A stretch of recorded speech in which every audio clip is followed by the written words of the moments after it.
नमस्ते।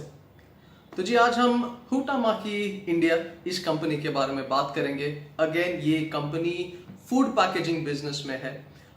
तो क्या इसे हमें होल्ड करना चाहिए, क्या हमें इसे सेल ऑफ करना चाहिए, क्या हमें इसे और खरीदना चाहिए, थोड़ा सा आगे चलकर मैं आपके साथ इस बारे में डिस्कस करूंगा। तो जी अगर आपको इस वीडियो की जानकारी अच्छी लगती है तो कृपया करके चैनल को जरूर सब्सक्राइब कीजिएगा। चलिए वीडियो शुरू करते हैं। देखिए इस कंपनी ने हाल ही में जो इनके तिमाही के जो रिजल्ट्स उन्होंने दर्ज किया है, तो उसमें जो इनका सेल्स है वो पिछले जून 2020 से अगर हम कंपेयर करेंगे तो 4.2% से ऊपर गया है।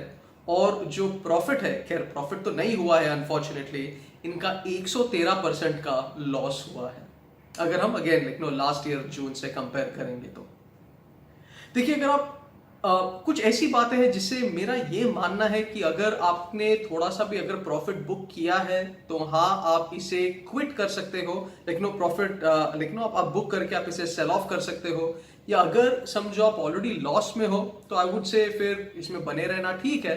या अगर ज्यादा नुकसान नहीं हो रहा है तो हाँ इसे लेट गो करना ठीक होगा, क्योंकि जिस हिसाब से अभी सप्लाई चेन को इफेक्ट हुआ है या जो माहौल हमारे आसपास है, मुझे लगता है कि ये शेयर को थोड़ा सा ऊपर जाने में थोड़ा सा स्ट्रगल जरूर हो सकता है। तो देखिए ये कंपनी किस सेक्टर में डील करता है, पहले उसके बारे में थोड़ा सा बात कर लेंगे। तो देखिए ये food packaging, beverages, health and personal care, house holds में जो लगते हैं, पेट फूड्स जो अगेन एक काफी बड़ा मार्केट बनते जा रहा है। तो अगेन ये काफी बड़े सेक्टर्स हैं या काफी डिवर्सिफाइड है इनका पूरा पोर्टफोलियो। और जी इनके पास जो कस्टमर्स है या जो इनके क्लाइंट्स है वो भी काफी बड़े हैं। दो तीन नाम मैं गिनाऊंगा, जैसे आपका ब्रिटानिया हो गया, कैडबरी हो गया, कोको कोला हो गया, डाबर हो गया, इमामी हो गया। तो इनका जो 95 to 96% ऑफ रेवेन्यू है ये सारा एफएमसीजी सेक्टर से आता है।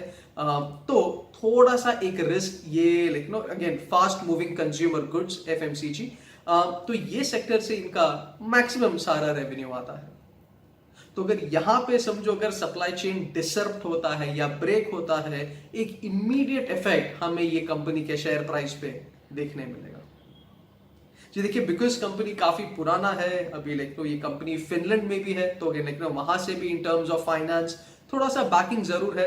तो कंपनी का जो फाइनेंशियल्स है, जो पियोट्रोस्की स्कोर है वो 5 का है, तो एवरेज है। तो इट्स नॉट लाइक कि हाँ कंपनी डामाडोल करेगा या बैंकरप्सी के लिए फाइल करेगा, ऐसा कुछ नहीं। काफी सालों से इस सेक्टर में है, एक पायनियर भी इसे माना जाता है पैकेजिंग सेक्टर में। तो आपका पैसा डूबेगा तो नहीं, लेकिन हाँ जो अगर आपको ब्रेक इवन के लिए जो आप देख रहे हो, थोड़ा सा स्ट्रगल वहां पे हमें जरूर देखने मिलेगा।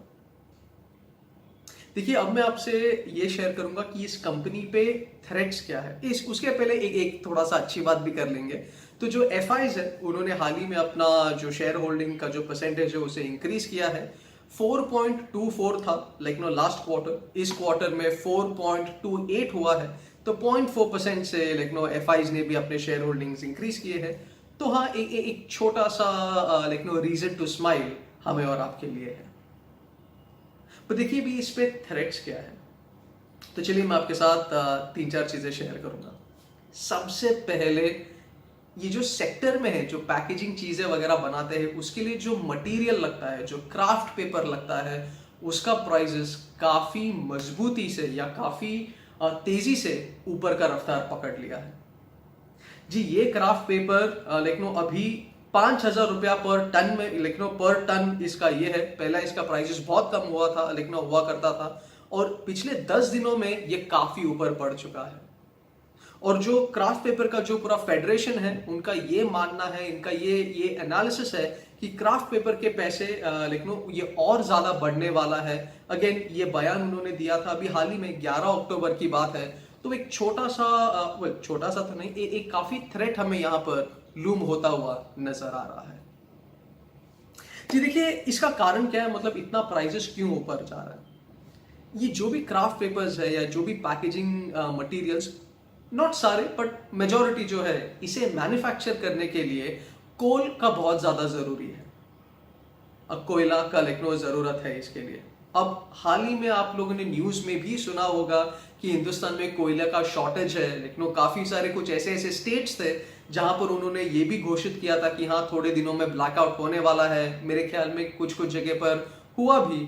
तो कोल शॉर्टेज की वजह से और भी ये क्राफ्ट पेपर्स के जो प्राइसेस है वो ऊपर जा रहा है, क्योंकि प्रोडक्शन कॉस्ट बढ़ रहा है, शॉर्टेज है, इस वजह से प्राइसेस बहुत ऊपर जा रहा है। और ये सारे सेक्टर्स में जितने भी कंपनीज है उन्हें एक पिंच जरूर लग रहा है जी। इसके अलावा जो स्टार्च प्राइसेस है, अगेन स्टार्च भी लगता है, अगेन मैं भी जब पढ़ रहा था तभी मुझे पता चला, तो जो हमारे बेवरेजेस के लिए जो पूरा लेकिन बॉटलिंग वगैरह होता है, लेकिन जो पैकेजिंग होता है, माफ कीजिएगा, उसके लिए स्टार्च भी लगता है। उससे उन लोग एक कंपोनेंट वगैरह एक्सट्रैक्ट करते हैं जो इसमें लगता है। काफी केमिकल साइंस है पीछे, बट हाँ मुद्दे की बात यह है कि जो स्टार्च का कीमत है वो ऊपर गया है, जो कॉइल्स लगता है वो ऊपर गया है, और सोने पे सुहागा जो डीजल के प्राइसेस है वो भी ऊपर जा चुके हैं। तो in short, because raw material prices all time high पे है, और जिस हिसाब से, मुझे नहीं पता आप कौन से राज्य में है, बट एटलीस्ट महाराष्ट्र में तो आप देखोगे हर दिन 1 रुपया, 1.5 रुपया, 2 रुपया से पेट्रोल बढ़ रहा है। तो ये सारे फैक्टर्स अनफॉर्चुनेटली पैकेजिंग सेक्टर्स को बिल्कुल भी हेल्प नहीं कर रहा। तो देखिए यहाँ पे अगर आप हाल ही में ये भी देखोगे, चाइना अभी मतलब ऐसा, लेकिन जो सारे पंडित्स है वो ये बोल रहे कि चाइना में भी बहुत जल्दी रिसेशन आने वाला है। तो अगर चाइना में रिसेशन आ गया तो जो supply chain all over the globe है वो बहुत ज्यादा डिस्टर्ब होगा, क्योंकि आप देखोगे मेजॉरिटी चीजें आपके घर पे, मेरे लेट्स नॉट से मेजॉरिटी चीजें, बट काफी सारी चीजें ऐसा है जो मेड इन चाइना है। अगर समझो आपका पूरा यूनिट भी नहीं तो उसके अंदर का कुछ चीज है, लेकिन कुछ स्पेयर पार्ट, सेमीकंडक्टर्स के शॉर्टेजेस वैसे भी है। तो अगर ये जो एवरग्रांड का जो रियल एस्टेट कंपनी है, लेकिन जिसके तहत कुछ 19 बिलियन डॉलर का जो कर्जा है, उसके तहत अगर चाइना रिसेशन में चला जाता है तो बहुत नुकसान होगा। Again not only packaging sector को, हर जगह पे, बट ये सेक्टर को काफी ज्यादा मार लग सकता है। और अगर कोल का शॉर्टेज जिस तरीके से लेकिन हिंदुस्तान में बोला जा रहा है, अभी भी ये चीजें डाई डाउन नहीं हुआ है, कोल शॉर्टेजेस के बारे में अभी भी बातचीत चल रही है। तो अगर ये कल को उभर कर आता है वापस, ये शेयर प्राइस अंडर प्रेशर जरूर जाएगा। तो देखिए पर्सनल कंक्लूजन मेरा ये है कि अगर थोड़ा सा, अगर आपके पास समझो प्रॉफिट बुकिंग है, मुझे डाउटफुल लगता है, माफ कीजिएगा, तो हाँ अगर थोड़ा सा भी प्रॉफिट बुकिंग है तो आप उसे बुक करके आप एग्जिट कीजिए, या अगर आपके पास पेशेंस है तो प्लीज आप होल्ड करके रखिए। बाय फिलहाल मत कीजिएगा, लेकिन प्लीज मत कीजिएगा, क्योंकि पता नहीं ये जो लूप है ये और कितना लंबा चलने वाला है।